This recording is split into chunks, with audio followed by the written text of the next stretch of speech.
samahan mo. Sa lahat ng ating pinagdaanan, sa panahon ng pandemya at kalamidad, tayo ay kumapit pa rin sa isa't isa. At buong tiwala ninyong ipinakita ang inyong suporta sa serbisyo at paglilingkod namin sa paghahatid ng tamang balita at impormasyon, tulong na galing sa aming puso.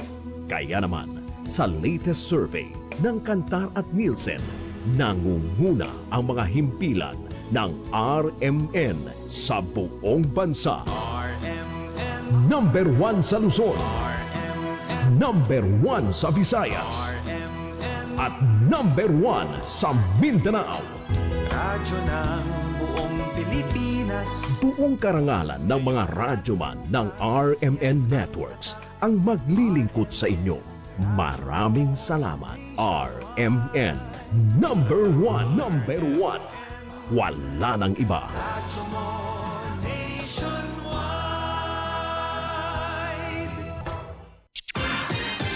Ito ang DXMY.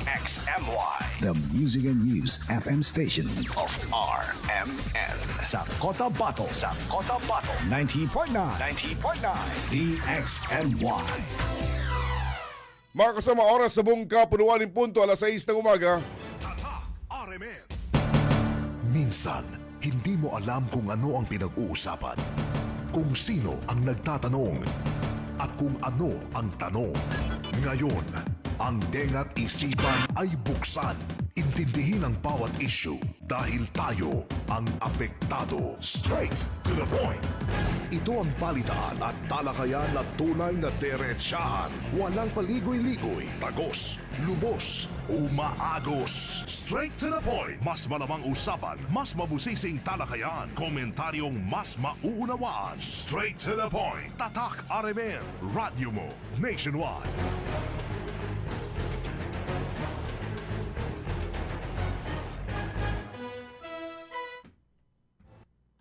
Mga kasama, umaga ng Miyerkules, 15 sa buwan ng Hulyo 2026. Kumusta po kayo? Welcome sa ating programa. Straight to the point. Straight to the point. Hanggang 7 o'clock ng morning, magkakarinigan ho tayo. Siyempre, tulad ho ng dati, pag-uusapan natin mga napapanahon usapin, balita, mga kaganapan na dapat ho ninyong malaman. Straight. Ating programa live na po napapakinggan dito po sa DXMY 90.9 FM sa Cotabato City. Straight to the point. DXMY 90.9 FM sa Cotabato City, mga kasama. Straight to the point. Magandang morning, Radyo Manebs. Magandang morning, Sir Erwin Mapia Mapita, mga kasama. Assalamualaikum warahmatullahi wabarakatuh. Ang ating pong programa, mga kasama, live na rin po sa ating Facebook page, DXMY 90.9 Cotabato, DXMY 90.9 Cotabato. Samantala, sa ating pong text hotline, mga kasama, bukas na rin po para sa inyo po mga concern, 0950-032-7332. Ulitin namin, 0950-033 o 032-7332.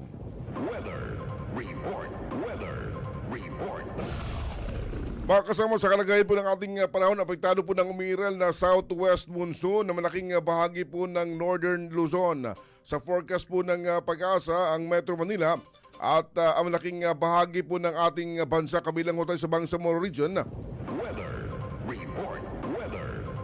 ay makakaranasan ng maulap na bahagyang maulap hanggang sa magiging maulap na papawirin na meron ng isolated rain showers at thunderstorm, dulot naman sa mairal na localized thunderstorm.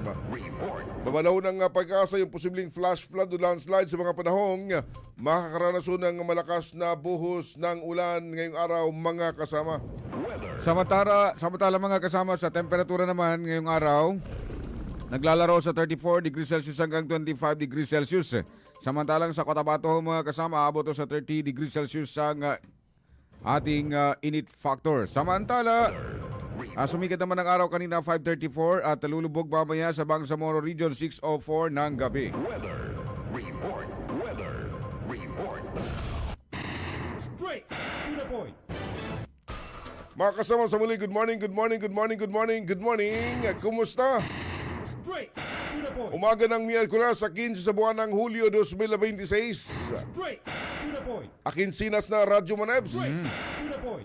Ang lahat na ho tayo mga kasama sa kasalukuyang buwan ng Hulyo. Straight to the point. Kumusta ang inyong morning? Ngayong oras nito, mataas na ang sikat ni Haring Araw mga kasama. Ano?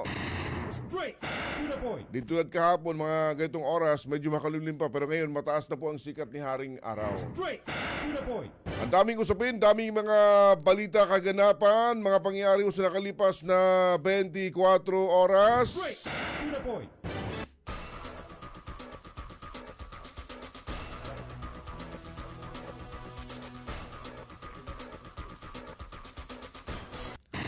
Straight to the point.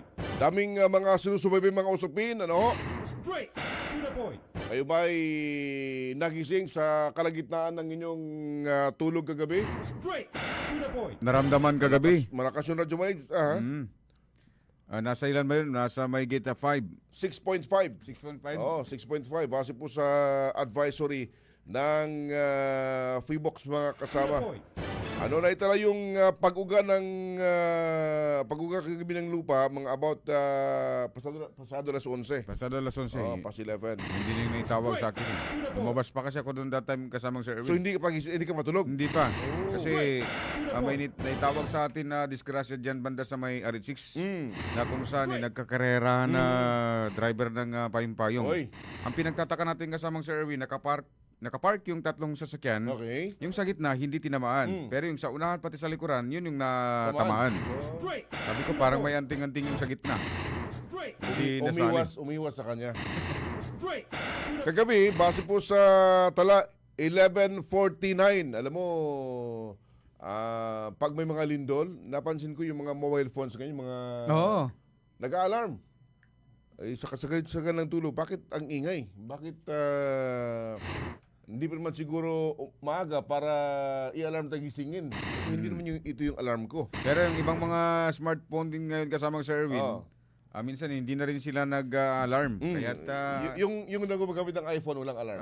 ganun. Walang alarm yung iPhone. So, ibig sabihin yung mga Android, Yung mga local phone lang, nag-a-alarm. straight. pero may mga local man din kasamang Sir Erwin na tawagin nating Android, umabot din ng 35,000 ang presyo. Ganun. Oo, Straight. local yun ha. Base po sa tala, 6.5. May lalim ng 10 kilometer. Aba, mababaw lang ha. To the point. Lokasyon po nito sa bahagi po ng Balut Island, Municipality ng Sarangani, Davao Occidental. Straight to the point. Ano ho? Yan ho yung lindol kagabi na atin hong naranasan sa mga areas sa Intensity 5, Kiamba, 4, Manapatan, Maitom, Sarangani, Jensan, Tupi, and Tibuli, South Cotabato. 3 naman in Santa Maria, Davao Occidental, Malungon, Sarangani, Santo Niño, South Cotabato, Intensity 2, Rojas, Capiz, Magsaysay, Davao del Sur, Bangat, Tampakan, Surala, South Cotabato, Palimbang, Libak, Calamansig, Bagumbayan, and sa probinsya ng Sultan Kudarat. Intensity 1, Kidapawan City, Straight to the point. Cotabato, Straight. ito Cotabato Province, so city siguro to. Straight. City of Digos, Davao del Sur, Norala, South Cotabato, Esperanza, Isulan, President Quirino, Sultan Kudarat. Straight to Ito the yung point. nakaramdam kagabi ng malakas na pag-uga ng lupa kasunod ng magnitude 6.5 na lindol mga kasama. Straight. After nung nangyari sa ano ba 'yun, yung 7 point something? Ito yung isa sa pinakamalakas na pag-ugang ating naranasan. Straight. Later, maki-update po tayo mga kasama sa pangyari yan, ano? Straight to the point. Sa ating lokal, dito po sa ating area, malungkot po yung sinabi Radyo Manebs ng isa ho sa kasamahan natin sa hanap buhay. Straight to the Isa pong kawani ng isang lokal na estasyon ng radyo sa Cotabato City. straight. Isa hong miyembro ng kanilang technical team Radyo Manebs. Straight to the point. Ang nasawi makarang mabiktima ng pamamaril kahapon ng hapon. Straight to the point. Diyan sa kahabaan ng Davao Cotabato Highway. Straight. Specifically dyan sa bayan ng Sultan Kudarat sa Maguindanao del Norte mga kasama. Straight to the point. Ano? Malungkot ito dahil itong nasabing tao Radyo Ebs, itong biktima, kilala ito bilang mabait na tao Radyo Ebs. Simik lang to Straight to the point. Isang mabait na individual itong biktimang si Ginoong Dennis Pido. Straight to the point. Nasa linya natin, follow up natin Radyo Manebs itong insidente. Nasa linya mga kasama ang hepe ng Sultan Kudarat Municipal Police Station, si Police Lieutenant Colonel Bashir Alindo. Magandang morning po, Sir Colonel Alindo. Sa DXMY po kasama si Manager Sir Erwin Cabilbigan at Eb Sabang po. Good morning, Colonel, sir. Morning, Colonel. Yes, sir. Kasamang sir. Good morning, sir. Magandang umaga po sa lahat ng tagapakinig, sir. Opo. Makiki-update do kami kung ano na po yung mga development. Pero yung pong pangyayari kahapon na naganap nga, pamamaril isa pong membro kasama ho sa hanap buhay, particular ng media ho. Ano po yung mga ulat ho na natanggap po ninyo, Colonel, sir? Kahapon po ay ito nga sir, nagkaroon po tayo ng shooting incident dito sa ang ating biktima po ay si Sir Dennis Pido. Siya po siyang 56 years old at Sinsuat Avenue, Cotabato City po, sir. So as of this time, sir, yes, isa po siyang nasa broadcasting po, isang technician. Din siya po ay ang krimen po ay nangyari po dito along Cotabato Davao National Highway sa may Barangay Limbu, Sultan Kudarat.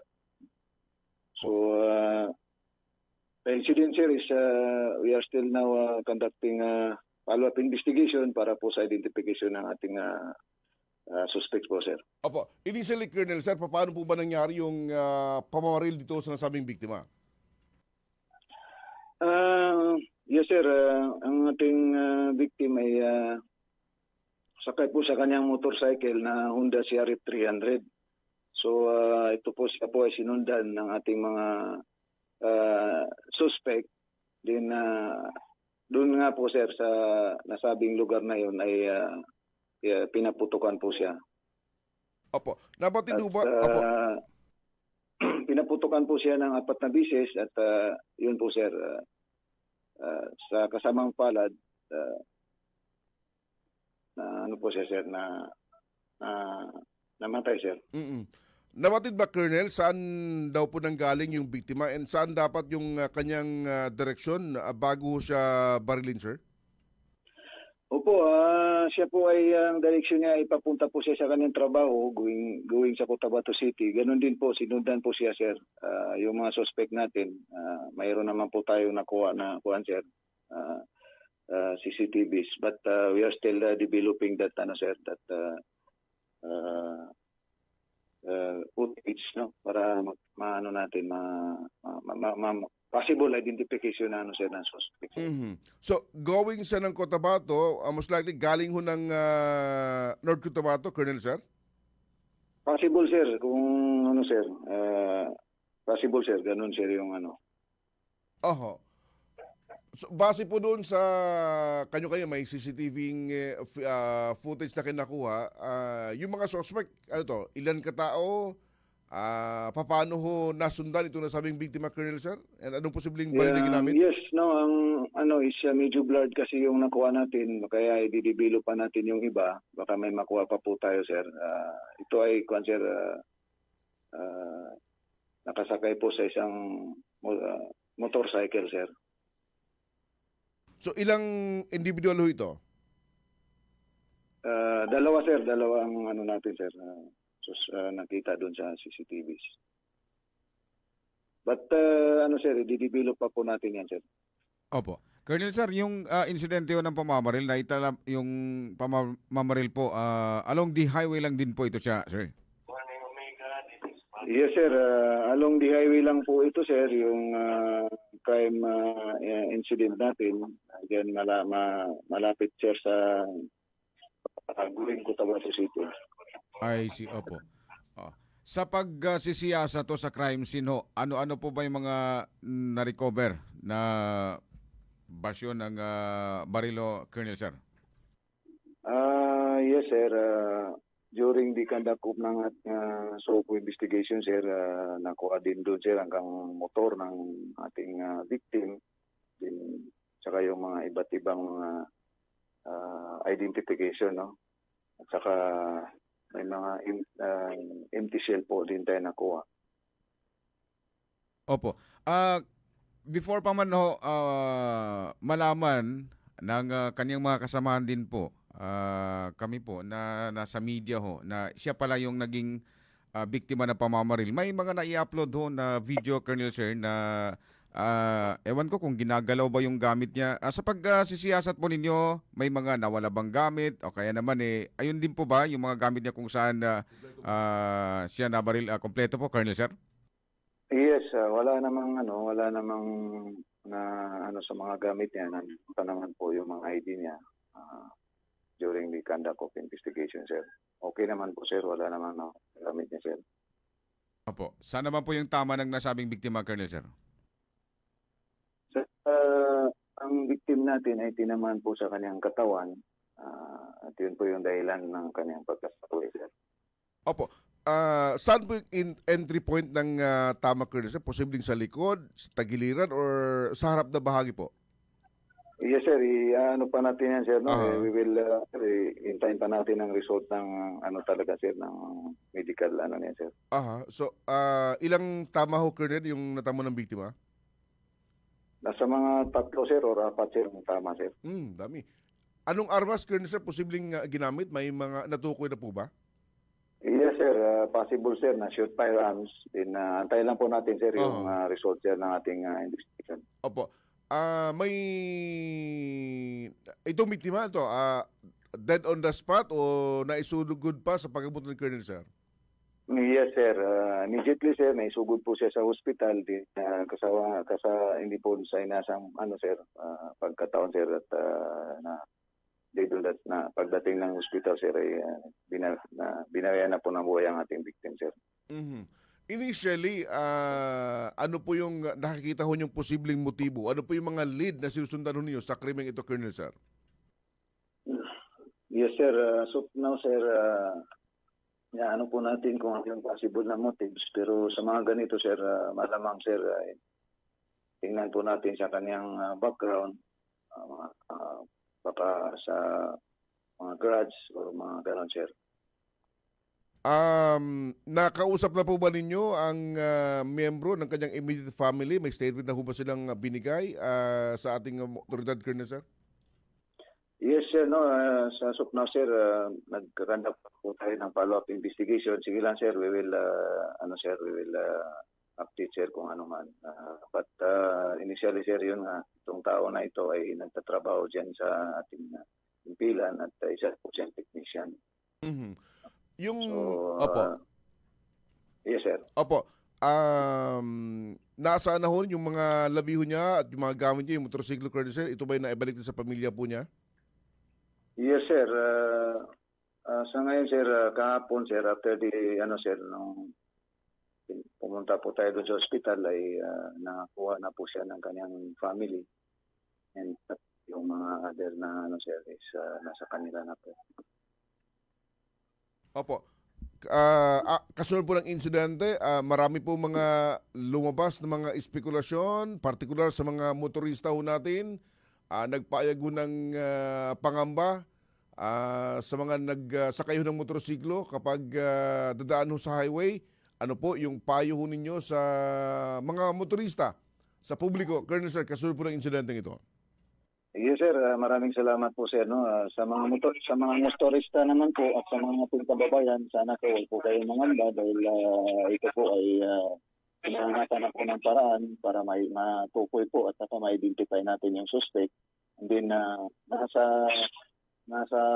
safe pa naman po ang ating area, sir. Ayun. Opo. Liban dito, kumusta ang bang areas dyan po sa bayan ng Sultan Kudarat, Colonel Sir? Yes, sir. Mabuti naman po, sir. Lahat naman po ay ginagawa natin para maging maayos at matiwasay po ang ating area. Magkaroon po, ma-implement natin ang ating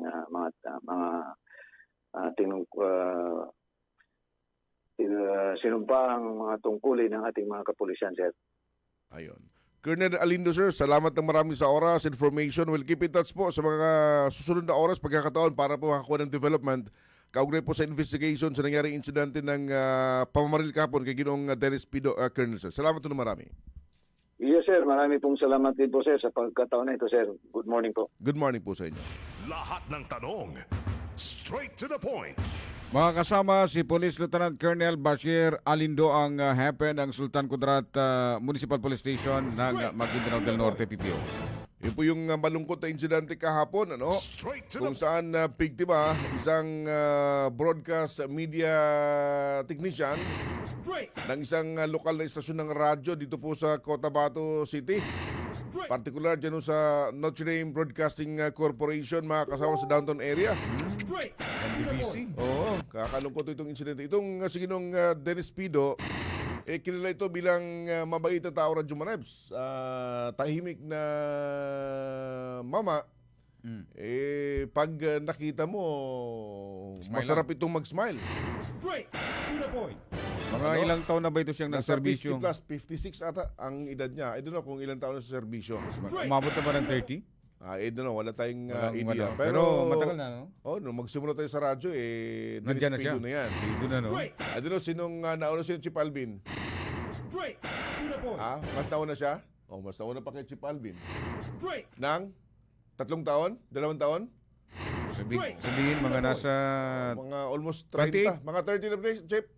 30 plus sa broadcast? 28, 28? 38, 32. Papunta si Chip 32. Alvin dito. Dahil mas kilala ito ni Chip Alvin eh. Oo, nagsimula magkasama kayo. Hindi mo naabutan. Dito ka. Lapit Dito ka daw, lapit ka dito. Ayaw, 1995 nagsimula sa radyo sa DXRO. Straight. Ayun. 1995. Pumasok sa 1995. Straight to the point. sa 32 years. 32 years in service Straight. bilang media man. Malungkot. Straight to the point. At yung hindi to kalakyang tao, Radyo Manebs eh. Hindi to katangkaran. Siguro mga sa atin Tama-tama lang. Oh, mga nasa 5'4". 5'6". Siguro mga ganon. Hindi, mga 5'4", 5'3", ganon. 5'2". Pero yung kanyang motorsiklo, CRF 300. Mataas. Kakalungkot, ano? And I understand, resident ito ng North Cotabato. Binabanggit nga yung kanyang baon na kanin. Mainit para Jumanebs kahapon. Straight to the point. Nung after nung mangyari yung insidente, no, nakakalungkot yung pangyari involving Ginoong Dennis Pido. The last time na nag-usap tayo, siguro mga ilang buwan na nakakalipas, in-inform tayo na yung ating ninong sa kasal may karamdaman. Siya yung nagpasabi. Yung ninong mo sa kasal may karamdaman. Yun yung last time na usapan. Yun na ba yung si ano, sir? Straight. Oh. Straight to the point. Kakalungkot. Again, sa pamilya ni Ginoong Dennis Pido, mga kasamaan sa trabaho, ang amin hong pakikiramay. Straight. And tayo umaasa kasabay ng ating panalangin na mabigyan ng hustisya yung kanyang sinapit mga kasama. Parang Straight nakakatakot. to the point. Kakalungkot. Straight to the point. Yung mga masasamang loob, wala na talagang pinipili. Walang media, walang pulis, walang civilian, walang nasa posisyon. Basta ang mga plano na gagawin, ito tuloy. Ito, araw ito nangyari. Straight to the point. Hay, no. At alam natin, yung lugar na yan dyan kasamang Sir Erwin, yung Barangay Limbo na yan, maraming tao dyan eh. Yeah. Maraming tao, di ba? Pero nakakalusot pa rin yung mga individual na gumagawa nga ng kaguluhan at siyempre pagsira sa imahe ng isang bayan, isang lugar. Straight to the point. Mga kasama, oras natin. 6:26. Tatak RMN. That time check is brought to you by Centrum Silver Advance. May nutrients adjusted for age 50 plus. Tulong para malakas ang resistensya, healthy heart, and sharp memory. The #1 multivitamins for age 50 plus. This time check is brought to you by Kidney Care. Likayi ang dialysis o ubang problema sa kidney. Mag-Kidney Care. This time check is brought to you by iBerry Gold. Mas daghan ang lutin, mas epektibo, mas klaro. This time check is brought to you by ang kilala mong Alaxan, extra galing na. Up to 3 times faster versus Alaxan FR. New Alaxan Extra. This time check is brought to you by Nescafe Classic. Mag-Nescafe Classic araw-araw. 100% puro at natural. Pinakamasarap na black coffee. This time check is brought to you by Milo. Drink Milo every day. Ang time check na ito ay hatid ng Ginebra San Miguel. Tatak ng tapang, tatak Ginebra. This time check is brought to you by MX3. Dito ako believe. Magkaiba man tayo ng karanasan, pareho naman ang gusto natin bilang Bangsamoro. Kapayapaan! Trabaho at oportunidad. Mas magandang kinabukasan. Kapag magsama-sama ang iba't ibang boses, mas lumalawak ang pag-unawa at pagtutulungan. Kaya ang Bangsamoro Federalist Party ay binubuo ng mga dating revolusyonaryo, mga lingkod bayan at ng iba't ibang sektor ng lipunan. Dahil sa pag-angat ng Bangsamoro, dapat lahat kasali. Bangsamoro Federalist Party. BFP for Bangsamoro. Para sa Bangsamoro.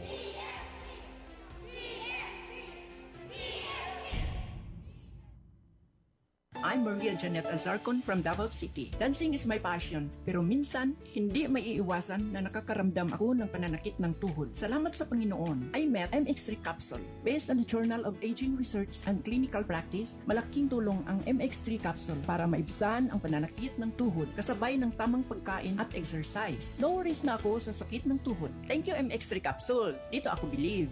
Mahalagang paalala, ang MX3 capsule ay hindi gamot at hindi dapat gamiting panggamot sa anumang uri ng sakit. MX3. Dito ako believe. Magandang araw mga suking tagapakinig. Kasama po natin ngayon si Tatay Antonio. Tay, paano po naapektuhan ng diabetes ang paningin ninyo? Laging lumalabo ang paningin ko. Parang lagi ako nakatiin sa araw. Napakataas talaga ng sugar level ko. Minsan umahabot na talaga sa 320. At anong solusyon po ang natuklasan ninyo? May kaibigan na nagsuggest sa akin ng iBerry. Dahil natural ang ingredients nito, sinubukan ko. At maniwala ka, ito ang pinakamagandang desisyon na ginawa ko. Ngayon, wala na ang panlalabo at nakakabasa at nanonood na ako ng TV nang walang hirap. Subukan din ang bagong produkto na iBerry Gold na may 10 mg na lutein. Mabibili na sa pinakamalapit na butika sa inyo. Mahalagang paalala, ang iBerry ay hindi gamot at hindi dapat gamitin panggamot sa anumang uri ng sakit. Ang kondisyon na gustong iwasan ng isang tunay na lalaki ay ang erectile dysfunction o impotency. Ito ay lubhang nakakaapekto sa self-esteem at confidence, lalo sa sexual relationship ng mag-asawa. Pero huwag nang mag-alala kaibigan, abot kamay mo ang solusyon dyan. Mega Man, the certified energy booster and libido enhancer. Mega Man. Ito ay FDA approved. Mabibili lang sa mga butika. Lumalabas ang aming pagkalalaki at mayroong magagandang mga babae. Ano ba yan? Isa pa nga. Ayoko talaga. Can't get the perfect shot, mga idol. Kulang ba minsan ng confidence pag tinitingnan ng skin sa pictures? Nako, ganyan din ako dati. Parang laging dull ang skin. Kahit anong lighting, kahit anong filter, kulang sa kinang. Buti na lang, gumamit ako ng bagong White Rose Papaya. May double whitening ng papaya extracts and vitamin B3. Clinically proven magpaputi in as early as 7 days with regular use. Papaya puti, papaya fast. Mga idol, eto na ang sagot. Available sa mga grocery stores at supermarkets nationwide. Bili na ng White Rose Papaya. Papaya puti, papaya fast. White Rose Papaya with vitamin B. Manufactured by ACS Manufacturing Corporation. ISO certified, world-class quality. ACS. Sakit galikod ug hawak, ngulngul nga mga kasukasuhan, hawoy nga kaluwasan, aniya na ang Nance Liniment Oil. Ang tubag sa mga kasakit. Gama kini sa mga natural na mga elemento sa mga tanom. Maayo kini sa mga adunay arthritis ug rayuma. Pwede sab kini sa mga boros ug mga bata, labi na sa adunay pinakang lamok ug uban pang mga insekto. Dakong tabang usab ang Nance Liniment Oil para sa mga na-stroke ug paralisado aron mas mapadali ang ilang pag-recover. Kinisab ang mga ginagamit sa mga masahista ug mga asawa aron siguradong wagtang ang mga panuhot ug pamugnaw ni Mister. Nance Liniment Oil, sukad kani adto hangtod karon, mabati ang tinuoray nga haruay nga pamati. Nance Liniment Oil, available sa tanang butika. Mula sa #1 Smart Dishwashing Base. Ang galing-galing mo! Smart Dishwashing Dishwashing paste ko. Pritong ulam na masebo. Plato o kaldero. Tanggaling for everyday. Ganyan pag Smart ang dishwashing paste. May double tanggaling formula. Tanggal galing ang sebo at bakterya. Bahid para walang bahid. Linis fantastic sa metal at plastic. Number 1 ko to. Tanggaling-galing mo. Smart dishwashing paste. Heavy duty linis bawat pahid. Smart Dishwashing Paste, manufactured by ACS Manufacturing Corporation. ISO certified, world-class quality. Radyo mo nationwide. Mga kasama, tumpak na oras, 6:31 ng umaga. RMN. Straight to the point. Mga kasama, tuloy tayo sa ating programa ngayong umaga ng Miyerkules. Akin sa Radyo Manabs. July 15, 2026. Araw ng sahod. Oy! Sa mga may sasahurin pa, it's as well. Sa mga wala na, good luck na lang. Oo, sabi niya, yung mga payslip na lang tatanggapin, Radyo Manab. Kasi yung iba, nakakontrata na sa mga utang. Pambayad, no? Ganun talaga yan. Magtrabaho para ibayad sa utang. Mangutang para bayaran pagkasweldo. And then umasa naman sa ibang mga lending company. Para naman maparolling. Ganun lang yan eh. Reality of life. Sige, tuloy tayo mga kasama sa ating programa. Ano bang sunod natin?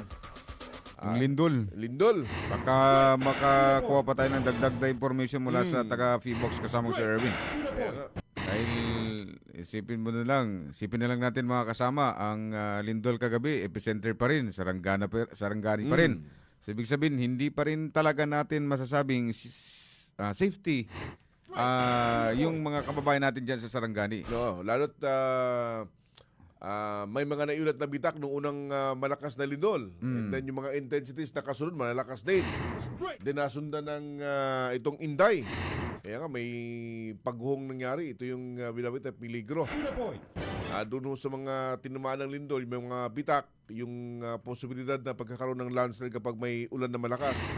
And here, ito naman, panibagong insidente ng lindol naman po mga kasama. Straight to the point. Na nagdudulot na ng trauma para po sa ating lahat. Kung tayo rito, medyo malayo sa sentro, how much more yung mga taga-roon, Radyo Manabs. Yung trauma na idinudulot nito sa kanila. Straight to the point. Sige, habang wala pa, later, babalikan natin yung usapin yan. Kahapon, nagtapos yung day 5 ng impeachment at trial, mga kasama. Kung saan natapos yung kahapon Radyo Manabs na isinalang sa witness stand yung witness nung day 4. Si Attorney Lotok. Yung Jeremy Lotok, ang regional director ng NBI BARM. Straight to the point.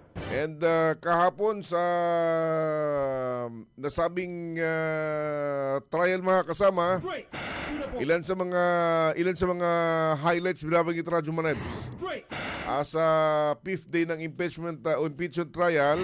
Okay. Sige.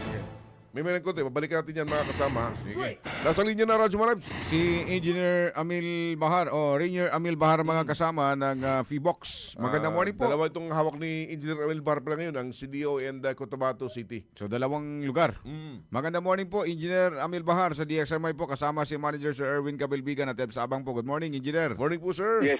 Magandang umaga po sa inyo at magandang umaga sa inyo tagapakinig. Opo, alam naman natin na lahat trauma na. Particular yung mga kababayan natin dyan sa may Sarangani sa sunod-sunod na mga paglindol. Kagabi, nagyanig naman, naramdaman. Pati dito sa Cotabato City, ramdam na ramdam. Ano po ba yung mga latest na information mula sa Feebox, Sir Engineer?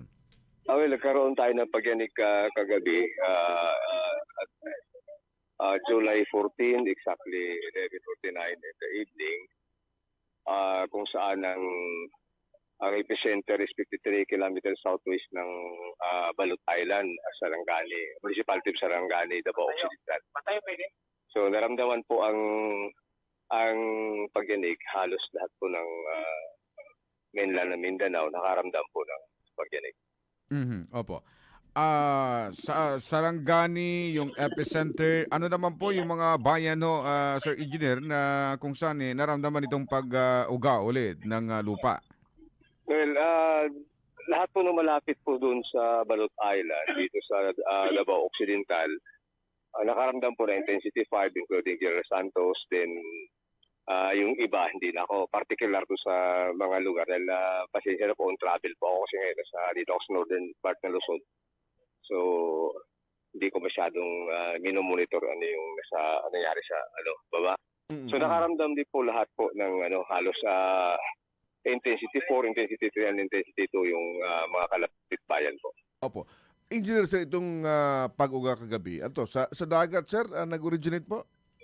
Yes po, sa dagat po siya. Kung makita niyo yung mapa, 53 kilometers southwest siya ng Balot Island. Nasa dagat na po ito. Dagat na po. Then, babang-baba na siya. Then, naka-issue rin po ng minor sea disturbance or tsunami warning. At binigyan din po ito ng cancellation after ilang oras po. So, yung naging sentro, halos karugtong ng mga unang pagyanig din po, engineer, sa mga lugar na yan? Yes, karugtong din po siya. Aftershock po siya noong magnitude 7.8 at yung magnitude 6.5 na lindol po dyan. Opo. So, ang consideration po kagabi is an aftershock nung unang mga malakas na pagyanig? Opo. Aftershock po siya. Okay. Dom, nasa labas ho kayo ngayon. Yung ganong kalakas na lindol, may consider bang maging mapanira po, engineer, sir? Well, consider natin na may dalawa ng malalakas na tumama, the 7.8 at saka yung 6.5. So, yung mga ganun nakalakas na lindol, magpapadagdag pa doon sa mga sirang struktura, sa mga bumitak na ng mga landslide prone area. So, yan po yung mga epekto noon. Opo. Isang bagay pa, after nung ito ba yung pangilang malakas na aftershock ito, engineer, sir, after nung 7.8 na magnitude na lindol? Opo, papakiulit po. Pangilan ito sa pinakamalakas na aftershock na naitala na Fibox? Well, hindi na po siya, di ko na ma-recall kung pangilan, but 100 plus na po yung field. And then, marami-rami na rin po talaga yung itatala ating aftershock. So, ngayong araw, hindi ko na po na-monitor kung ilan yung aftershocks natin. But marami-rami na rin po talaga yung mga, actually, kagabi, may mga sumunod-sunod pa ng mga 4.6, 4.1, ganun po. Okay. So, yung naitala kagabi is 6.5, tama ho? Upon recomputation po, bumaba po siya na 6.3 po. Okay. So, binago from unang nilabas na 6.5, ibinabaho siya ng 6.3. Opo. Okay. So, prior to that, may mga mauna pa, mas mataas ng 6.3 inches, ano ho? Opo, meron pa po. May 6.5, may 6.4 po tayo. I see. Okay. Opo. Sa sunod-sunod na mga pag-uga, pag-yanigo, engineer, sir, alam natin, sa Sarangani may mga malalapit na mga bundok. Any information po na natanggap ng Fibox na kung saan ito ba aktibo? May mga posibilidad ba na mangyayari yung naiulat din ng Fibox particular sa region o sa NCR, Sir Engineer? Paano po? Mangyayari? Paano po? Pakiulit po yung inquiry. Yung mga bulkan na malalapit to dyan sa may Sarangani, may posibilidad ba na ito'y gagalaw o kaya naman ganito po. May mga pagpusok? Opo. Sa pamamagitan po noong lindol na yun, sa ngayon po wala pa tayong naobserbahan ng mga hinian towards activities po ng mga bulkan na malapit, katulad po ng Parker at Matutom. Yun na naman po yung possible na roon, yung Parker at Matutom. Dito naman po banda sa Central Halos, dito namang Paragang, pati yung makaturing sa may Lanao. So far po wala naman po tayong naobserbahan, wala namang untoward na mga activities yung dalawang bulkan na yan, yung Parker at saka si Matutom. Opo. Again, sa mga nangyayari ho ngayon, mga aftershocks, malakas na aftershocks, ano po yung paulit-ulit po ninyo na gabay para po sa taong bayan, Engineer, sir? Yes, ganun din po. Alam naman natin na nasa earthquake built area tayo. So wala po tayong magawa kung hindi po maghanda. So kung ang paghahanda natin pagkatapos na anong gagawin natin kung may mangyari, hindi po yung paghahanda. Yun ang sinasabi. Kung gawin mo na lang, ano yung gawin mo pagkatapos na mangyari. Hindi yung paghahanda. Ang paghahanda po yung wala pang nangyari, ano yung gagawin mo. So patibayin natin yung ating mga struktura, para pagdating po niyang lindol na yan, wala pong guguho. Pagka walang guguho, walang masasaktan, walang problema po. Hayaan na natin si lindol. So, with respect naman sa clamor ng tao na si duck cover and hold, hindi na daw epektibo.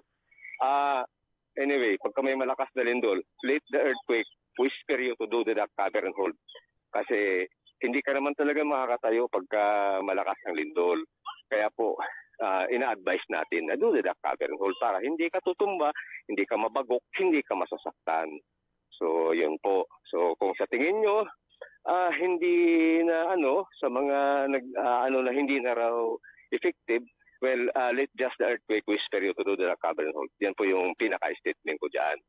So, okay, malinaw. Engineer sir, salamat na ho ng marami. Salamat din po sa pagtanggap ng tawag doon. Nasa malayong area kayo pero tinanggap niyo pa rin yung ating tawag ngayong umaga sir. Salamat po ng marami. Opo, maraming salamat din po sa inyo at sa inyong mga tagapakinig. Salamat po ng marami. Lahat ng tanong, straight to the point. Magkakasama si Engineer Amil Bahar ng FIBOX, CDON Cotabato City. From 6.5 kagabi ay ibinabaho nila sa 6.3 after ng recomputation mga kasama. So aftershocks pa rin to aftershock pa rin nung 7.8 na lindol. So sabi niya, meron pang mas mataas dyan, may 6.4, meron pang 6.5 na naitala. So yung kagabi, from 6.5, ibinabaho ng 6.3 mga kasama. Yung kanyang binabait kanina, maraming nagkukomento na yung hold, duck, cover and duck ay hindi na effective. Sabi niya, sa mga pagkakataong nakakaranas o may lindol, yung malalaman nyo kung anong importansya ng duck cover and hold. Dahil pag hindi na kayo makatayo, talagang magdadak kayo. Upo ba? Then, kasunod yan, talaga hawak kayo sa ulo nyo. Kailangan talaga yung ganun, duck cover and hold. Parang na natin yan yung pag-cover sa head para hindi kayo mabagok. Kung sakasakaling itumba kayo ng malakas na pagkinig, yung pag-duck, kung itumba man, medyo mababa na kaysa nakatayo ka. Ano? Yan ho yung pahayag mga kasama ng FIBOX ngayong umaga. Okay? Oras natin mga kasama, 6:44 na ang umaga. Magandang umaga sa ating mga viewers. Good morning kay Samsudin na Mama Saunda ng SGA Barm. Ulama Kamarudin ng Ginulungan, si Sherwin Pascua. Morning. Good morning ng Rosa Reds 2 sa Libodad. Salam, Sir Erwin. Musta na ang baha dyan sa barangay Kalipapadato, Piang Municipality? From Noraida Alamada ng Sitio, Dagalas Purok 7, Barangay Bulyok, Ligawasan. Ang Tutupiang, kabilang sa sumasalungay ng tubig mula sa upstream. Dati-dati kasi pagka hindi naman din umulan sa city, sa Sultan Kudarat, pero yung mga ulan dito sa mga bundok banda, siyempre, nahulog yan dyan. Sila yung tagasalo talaga. Sinasalo na ng Dato Piang. Nagtataka na lang tayo na biglang binaba sila. Dahil yun nga. Sa taas, wala na. Tuyo na. Pero sila, malalim pa yung tubig. Dahil mababa yung kanilang area mga kasama. Basta ang importante lang dito sa lahat ng mga municipality, mga lokal na pamahalaan, aktibo lang sila sa paglilinis ng mga drainage, gano'n. Yung mga ilog natin, mga maliliit, palakin o di kayo naman kalkalin. Hukayin yung... dredge. Malaking bagay yung dredging sa Radyo Marabs. Katulad yung binabanggit sa Buluan and Pandag dahil sa kanilang dredging activity, hindi sila binaha. Dito sa sa kasamang Sherwin, ito pangalawang natin dito, panawagan. Yung mga magsasaka dyan sa may barangay Bungad, binabanggit kasi... Bungad is... Dato din Sinsuat. Dalawang sityo lang ang hindi ngayon apektado ng pagbaha kasi yung maliit dyan na tubig, yung maliit dyan na ilog,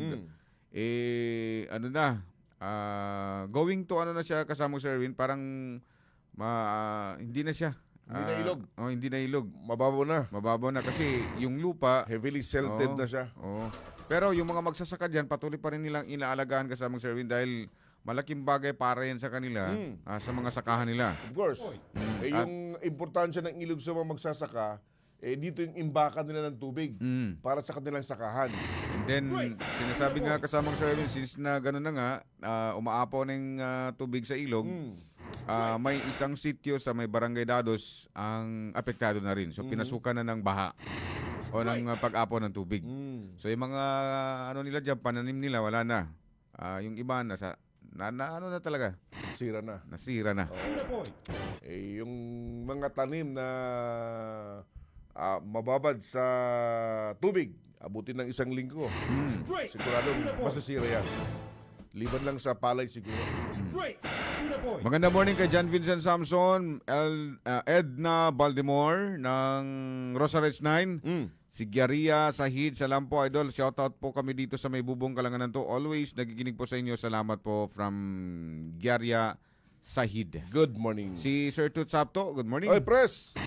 Ating City Sports Coordinator, sir. Good morning.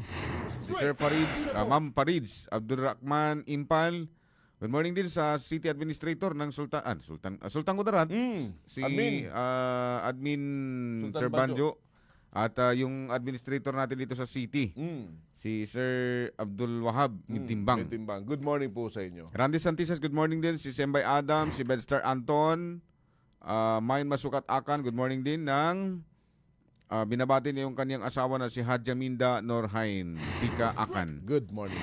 Kagawad Faisal Limba, good morning. Si MP Rasul Enderas Ismail. Sir, morning sir. Mayong buntag Cotabato. Mayong buntag kanimo sir.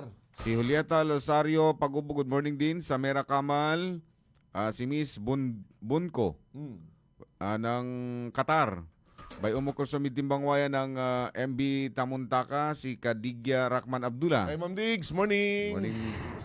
Si Gila Abo, Assalamualaikum, straight to the point. Mapya ka ba magiging nagsama sa Lakamisya sa Barangay Tambunan 1, Talayan, Maguindanao del Sur. Shoutout sa Al-Jamaa Padian, Tambunan 1, Talayan, Maguindanao del Sur. Good morning sa inyo riyan. Merlin Sanchez Aronimo, good morning din. Si Dato Ali, good morning ng Barangay Pinaring Sultan Kudarat.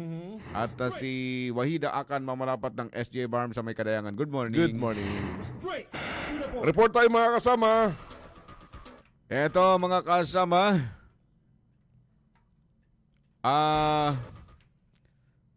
donation drive para sa mga nasalanta ng bagyo sa Maguindanao del Sur isinagawa dyan sa may Jamiat Cotabato. Detalye ng balita, Radyo Man Jul Di Mapalaw. DXMY RMN Report. Nagsagawa ng donation drive ang Jamiat Cotabato Institute of Technology Incorporated o JCIT na nakataglang ipamahagi sa mga pamilyang naapektuhan ng Bagyong Inday sa Maguindanao del Sur. Inihayag sa DXMY ni JCIT students usain na ito umano ay hindi na bago sa mga programang isinasagawa ng nasabing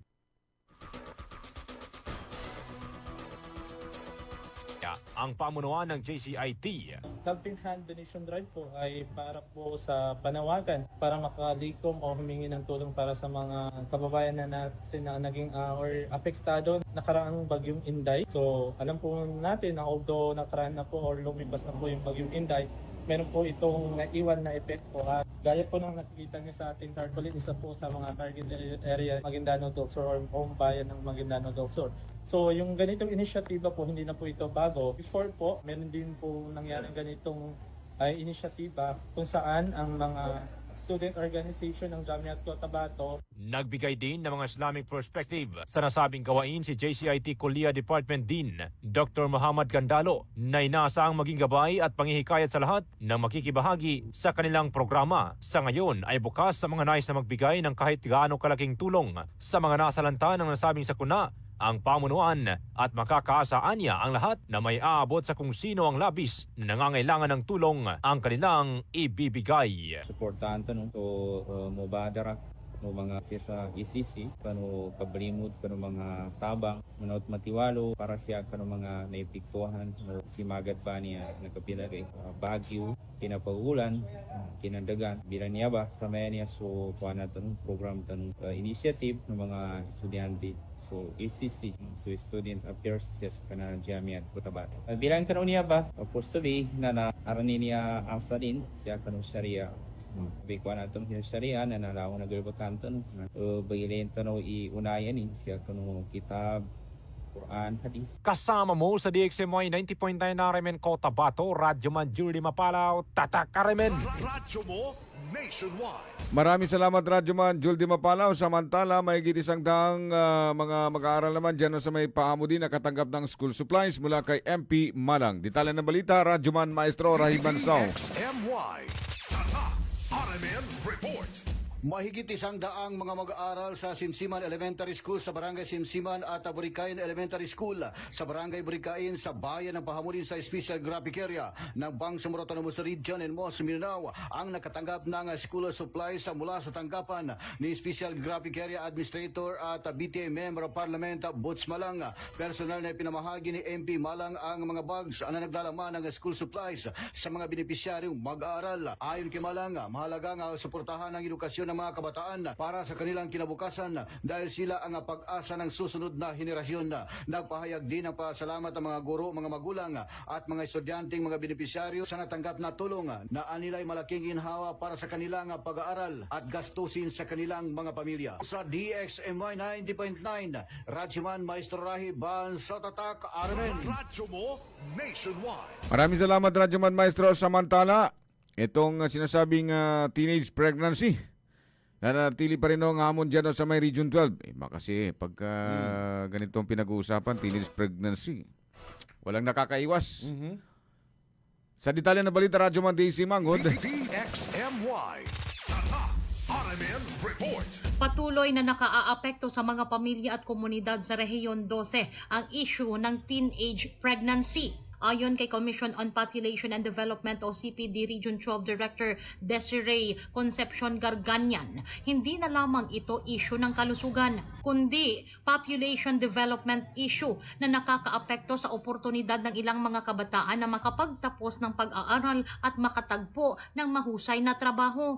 Ang adolescent pregnancy o maagang pagbubuntis ay tumutukoy sa pagbubuntis at panganganak ng mga batang babae na nasa edad 10 hanggang 19 na taong gulang. Ganun pa din yung ating issue sa adolescent pregnancies and births, no? Hindi pa rin siya bumababa. Ganun pa rin siya. Now, ang issue dito, hindi na lang siya health It's a population development issues because it affects their opportunities to finish education, affected yung kanilang prospects for finding good jobs, tapos yung long-term nila na family well-being affected din. So, ang gusto talaga natin is ma-harness sana natin yung growing young population. Pumangalawa ang Rehiyon 12 sa may pinakamataas na naitalang bilang ng mga kabataang edad 15 hanggang 19 na nabuntis batay sa resulta ng 2025 National Demographic and Health Survey o NDHS ayon kay Garganyan. Ang mataas na antas ng teenage pregnancy ay may malawak na epekto sa mga kabataan, pamilya at buong komunidad. Bilang tugon sa patuloy na hamon ng teenage pregnancy sa Suksajan Region, pinalalawak ng ahensya ang mga hakbang at programang naglalayong palakasin ang kaalaman ng mga kabataan tungkol sa responsableng pagdedesisyon at health reproduction. Meron naman tayong katatapos lang na National Demographic Health Survey. Survey ito, hindi ito record ng bawat panganganak. Survey ito among 15 to 19 na mga kabataan. Tinignan yung pagbubuntis sa 15 to 19. Ito alarming because top 2 ang Region 12 at 8.2% na record of 15 to 19 years old ever getting pregnant. Ang tinig ni Commission on Population and Development Region 12 Director Desiree Concepcion Garganyan. Kasama mo sa DXMY 90.9 Radyo Monday si Mangud, Tatak RMN. To the point. Salamat sa mga report. Oy, sa day 6 nga pala ngayon, nakaschedule dapat Radyo Maneb o kahapon dapat yun. Si Attorney Zuleika Lopez. Pero hindi na itutuloy ng prosecution na paharapin pa. And itong si Captain Belinda Bellio. Bakit kaya? Hindi na raw papaharapin pa dahil yung statements nila parang mag-corroborate lang sila doon sa statement ng dalawang unang witnesses. So, hindi na ipipilit pa o hindi na nila papaharapin pa mamaya. Pero siguro kung naunang sumalang sa witness, si NBI Director, Attorney Matibag, siguro posibleng harap yung dalawa. Base kasi sa pagkakasunod-sunod eh. Mayroong ito 1, 2, 3, ganun. Hindi pwedeng yung sa number 4 iuna mo sa 1. Dahil yun yung mga una ng mga napagkasunduan. I see. Yun pala yun. And kahapon din kasamang Sir Erwin, naging comedy ng konti yung impeachment trial dahil yung pinuna ni Attorney Kapunan na sabi niya, sabi umano sa interview kay Senator Ping Lacson, itong ginagawang impeachment trial baka abutin pa ng matagal na panahon at magkakaroon na ng national bird. So biglang napalingon ang Senate Presiding Officer, Chief Escudero. Bakit mayroong ganun? Sabi niya, Council, ano yung sabi niya na ano daw yung ibig sabihin ng national... ano yung national bird? And nag-response naman si Attorney Kapunan, sabi niya wala siyang nabanggit na national bird. Then kahapon rin, tila nag-lecture si Senator Judge Robin Hood Padilla. Dun sa word na operation, ano yung binabanggit niya? Romanov. Dahil ilang beses na nababanggit doon, ilang mga senator judges yung nagbanggit about sa Operation Romanov na naitanong o nabanggit doon sa press con. And then, may nag-clarify na, di ba, ang una nagbanggit ng Operation Romanov doon sa statement ni Mayor Baste. Pero hindi ipinaliwanag kung ano yung Operation Romanov. Nung tumayo Radyo Manebs, itong si Senator Judge Robin Hood Padilla, nang tumayo siya, marami yung napanganga. Dahil hindi na inaasahan na yung isang Senator Robin Hood Padilla hindi abogado. Pero magaling manaliksik. Hindi abogado. Malinaw na ipinaliwanag kung ano yung binabanggit na Romanov issue. Kanyang tila lecture kahapon, binabanggit niya yung Romanov. Ito yung ang paliwanag niya ay principal enemies ng mga komunista. Binabanggit ito nangyari sa Russia, binabanggit niya. And then sa komunista pala to. Laban against komunista. And then sa Pilipinas, ang unang presidente na nagpatupad nito, laban against sa komunista, ang Marcos Sr. Marcos Sr. And then secondly, sinundan naman ni PRRD. Digong Duterte. And then yung laban sa komunista ay pinagpatuloy nung siya yung maging head ng NTF-ELCAC. Si BP Sara Duterte. Pero nakakapagtataka lang kasamang Sir Erwin dahil ngayon, mukhang parang pinapapabura ng mga makakaliwang grupo, mga komunista. Makibaka. Ganon. Itaas na. Yun yung binabanggit. Banta sa pamilya ng mga kalaban ng mga komunista.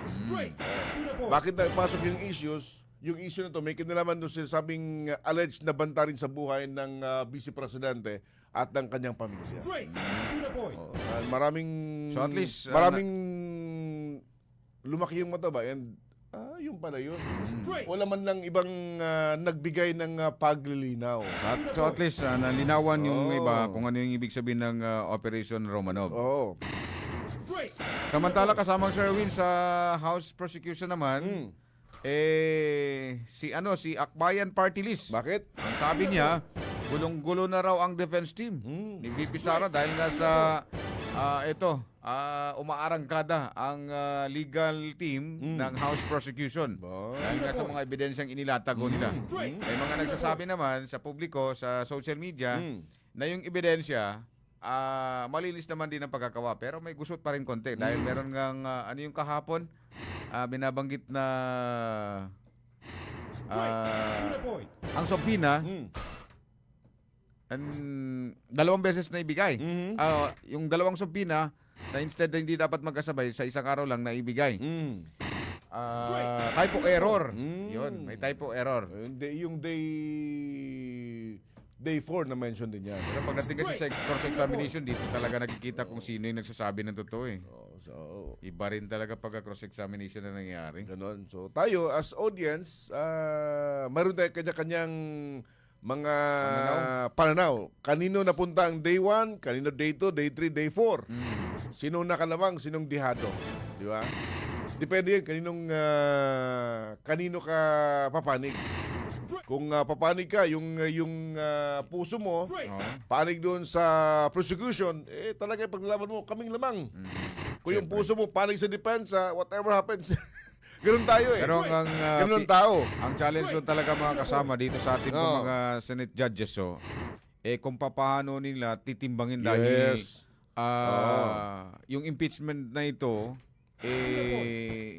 kumbaga, nararapat bang tanggalin at hindi na makakaupo pa sa pwesto? Paano sila, in short, paano sila magbibigay ng kanilang judgment base doon sa presentasyon ng ebidensya na inilatag dito sa trial na ito? Ano yung sabi kasamang Sir Erwin, yung sabi mo na may legal, may politika, and ano yung pang tatlo? Nakalimutan ko yung patatlo eh. Tatlo yung yung dinadala nila dito para sa impeachment trial. And then sa korte is legal process. Legal process dito, lang. Ito may politika.